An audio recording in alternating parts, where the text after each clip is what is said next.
भारत एक महान देश है, पर जिस तरह दूर से देखने में चांद भले ही खूबसूरत लगता हो, पर जैसे जैसे आप उसके पास जाएंगे आपको पता चल जाएगा कि उसमें कितने दाग हैं।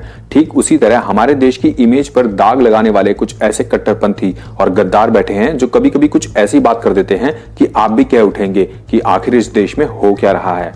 हेलो दोस्तों, मैं हूं सुरेंद्र नेगी और चैनल में आपका स्वागत है। और आज की वीडियो में हम बात करने जा रहे हैं कुछ ऐसे लोगों और गद्दारों की जो अपनी घटिया हरकतों से पूरे देश की इज्जत मिट्टी में मिलाने में लगे हुए हैं। गला काटने पर इनाम क्यों? आपको तो पता ही होगा कि बीते दिनों शिया सेंट्रल वक्फ बोर्ड के फॉर्मर हेड वसीम रिजवी ने इस्लाम छोड़कर और सनातन धर्म अपनाकर घर वापसी की थी। पर जो आपको नहीं पता है वो ये कि हैदराबाद के कांग्रेस नेता फिरोज खान ने उनके सर पर 50 लाख का इनाम रखा है। एक वीडियो में फिरोज खान कह रहा है कि जो भी वसीम रिजवी का सर काट के लेकर आएगा उसे मैं 50 लाख का इनाम दूंगा।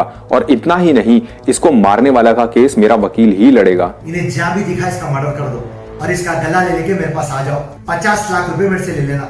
और जो भी इसका मर्डर कर रहा, सेशन कोर्ट रहो, हाई कोर्ट रहो, सुप्रीम कोर्ट रहो, हर जगह वकील मैं रखूंगा, तेरा साथ मैं दूंगा। अब वो इंटॉलरेंस का ज्ञान पेलने वाले भांड कहां गए? चुल्लू भर पानी में डूब मरे या अपने अपने बिलों में जाकर छुप गए? क्योंकि इससे पहले भी एक दूसरे कांग्रेसी नेता ने वसीम रिजवी का सर काटने वाले को 25 लाख का इनाम और हसन जाफरी नाम के एक आदमी ने इनको जूता मारने पर 11 लाख इनाम तक देने की घोषणा की है। लगता है ऐसे कांग्रेसी नेताओं के पास हराम की कमाई बहुत है जो उसे गुंडे और बदमाशों में बांटने में लगे हुए हैं। क्योंकि गला काटने जैसा काम कोई शरीफ आदमी तो करेगा नहीं। ऐसे ही गवार नेताओं के कारण कांग्रेस का पेटी पैक हो रहा है। खत्म, bye bye, tata, goodbye, गया। कोई जूता मारने पर 11 लाख का इनाम दे रहा है तो कोई गला काटने पर 25 और 50 लाख का इनाम दे रहा है। पर कुछ बॉलीवुड के भांडों को हिंदुओं के इंटॉलरेंस होने की शिकायत है। पर वसीम रिजवी के ऊपर इतने इनाम क्यों? क्योंकि उन्होंने इस्लाम छोड़कर सनातन धर्म अपना लिया है या क्योंकि उन्होंने मोहब्बत के ऊपर एक किताब लिखी है? सैनिकों की मौत पर जश्न क्यों? जब तमिलनाडु के कुन्नूर में हुए हेलीकॉप्टर हादसे में chief of defence staff Shri Bipin Rawat ji के मरने की खबर की पुष्टि हुई, तब कुछ आस्तीन में छुपे हुए सांपों, देश के गद्दारों और मजहब के जहर में डूबे हुए कुछ कट्टरपंथियों ने उनकी मौत पर जश्न मनाना शुरू कर दिया। 8 दिसंबर को जैसे ही हेलीकॉप्टर क्रैश की खबर आई तो कई ऐसे मामले दिखे जब उन मजहबियों ने उस पोस्ट के नीचे हंसने वाला रिएक्शन दिया जिसमें सीडीएस बिपिन रावत की मौत की खबर थी। अब यहाँ सोचने वाली बात यह है कि देश के सैनिकों से नफरत करने वाले, उनकी मौत पर हंसने और नाचने गाने वाले आखिर ये लोग हैं कौन? और इन्हें देश के सैनिकों से दिक्कत क्या है? वो सैनिक जो देश की रक्षा के लिए सीमा के अंदर और बाहर अपनी जान देने को हमेशा तैयार रहते हैं। तो इसका जवाब है सन 2014 में मोदी सरकार के आने के बाद देश की सेना के लिए जो भी फैसले लिए गए हों, चाहे वो रशिया से मॉडर्न एयर डिफेंस सिस्टम लेना हो या सैनिकों के लिए मॉडर्न हथियार लेना हो, इन सब को मोदी सरकार के नाम से जोड़ा गया। अब फास्ट फॉरवर्ड करते हैं 2019 में इंडिपेंडेंस डे के मौके पर, जब चीफ ऑफ डिफेंस स्टाफ की पोजीशन को इंट्रोड्यूस किया गया, जो कि इंडियन आर्मी, इंडियन एयरफोर्स और इंडियन नेवी तीनों का हेड होगा। अब क्योंकि ऐलान मोदी सरकार की तरफ से हुआ तो सीधा इसका कनेक्शन भी मोदी जी से ही जोड़ा गया और यहीं से नफरत का सिलसिला शुरू हुआ। 2014 में मोदी जी के आने के बाद से ही देश के सो कॉल्ड सेक्युलर, कट्टरवादी और लिब्रांडू भड़क चुके थे। तो जब 2016 और 17 में इंडियन आर्मी ने आतंकवादियों और पत्थरबाजों को ठोकना शुरू किया तो इन्हीं लिब्रांडुओं और कट्टरपंथियों ने सेना के खिलाफ झूठी अफवाहें फैलाकर कश्मीर के लोगों को सेना के खिलाफ भड़काना शुरू किया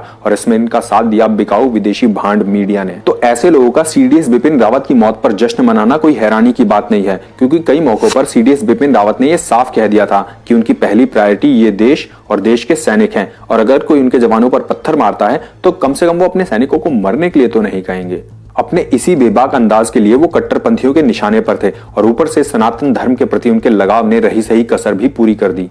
खुले में नमाज क्यों? खुले में नमाज पढ़ने का ट्रेंड मानो दिन ब दिन बढ़ता ही जा रहा है। खासतौर से दिल्ली और एनसीआर में, जहां मस्जिदों के बजाय पब्लिक प्लेसेस में नमाज पढ़ने के मामले दिन ब दिन बढ़ते जा रहे हैं। पहले गुरुग्राम और अब नोएडा में जुमे की नमाज पढ़ने के लिए पता नहीं कहां से सैकड़ों लोगों की भीड़ इकट्ठा हो जाती है। नोएडा के सेक्टर 54 के पार्क में पहले आसपास की फैक्ट्रियों में काम करने वाले कुछ ही लोग नमाज पढ़ने आते थे, लेकिन अब ये आबादी हजारों तक पहुंच गई है। इससे पहले भी गुरुग्राम में खुले में नमाज पढ़ने को लेकर एकदम टकराव की स्थिति बन गई थी। मुख्यमंत्री मनोहर लाल खट्टर ने भी एकदम सख्त होते हुए कहा है कि खुले में नमाज पढ़ने की आदत को बिल्कुल बर्दाश्त नहीं किया जाएगा। पिछले कुछ दिनों से देश के अलग अलग हिस्सों से ऐसी ही तस्वीरें आ रही हैं जहां लोग मस्जिदों के बजाय खुले में नमाज पढ़ रहे हैं। तो आखिर इनके पीछे मकसद क्या है? दरअसल ये सब कट्टरपंथियों और मजहबियों का अपनी ताकत दिखाने का बस एक तरीका है, क्योंकि नमाज घर में भी पढ़ी जा सकती है। क्यों? आंदोलन में गुंडागर्दी क्यों? आजकल प्रोटेस्ट के नाम पर गुंडागर्दी करना मानो फैशन सा हो गया है। कुछ लोगों का आंदोलन से भले ही कोई लेना देना ना हो, पर क्योंकि आंदोलन मोदी जी के खिलाफ है तो आंदोलन में हिस्सा जरूर लेंगे, और जिस आंदोलन में ऐसे लोग घुस जाते हैं वहां प्रोटेस्ट कम और गुंडागर्दी ज्यादा होती है। और इसके दो सबसे बड़े एग्जाम्पल हैं सीएए और एनआरसी के खिलाफ प्रोटेस्ट और किसान आंदोलन। जहां आंदोलन के नाम पर जो बवाल काटा गया उससे देश की इमेज को कितना नुकसान पहुंचा ये आपको फॉरेन मीडिया वाले नमक मिर्च लगा के बता ही देंगे। किसी को तलवार लहरानी है तो किसी को गाड़ियां जलानी है, कोई पब्लिक प्रॉपर्टी को नुकसान पहुंचा रहा है तो कोई सीधा रेप और मर्डर कर रहा है, और ये सब प्रोटेस्ट के नाम पर होता है। मुझे पता है ऐसे लोगों को देश की इमेज से कोई फर्क नहीं पड़ता, लेकिन आपको और मुझे पड़ता है, इसलिए ज्यादा से ज्यादा ऐसे लोगों के बारे में अवेयरनेस जरूर फैलाएं। अब अगर आपको ये वीडियो पसंद आया तो इसे लाइक कीजिए, नीचे कमेंट्स कीजिए और चैनल को सब्सक्राइब करके अपना सपोर्ट जरूर दिखाइए। मिलते हैं अगले वीडियो में, तब तक के लिए जय श्री राम।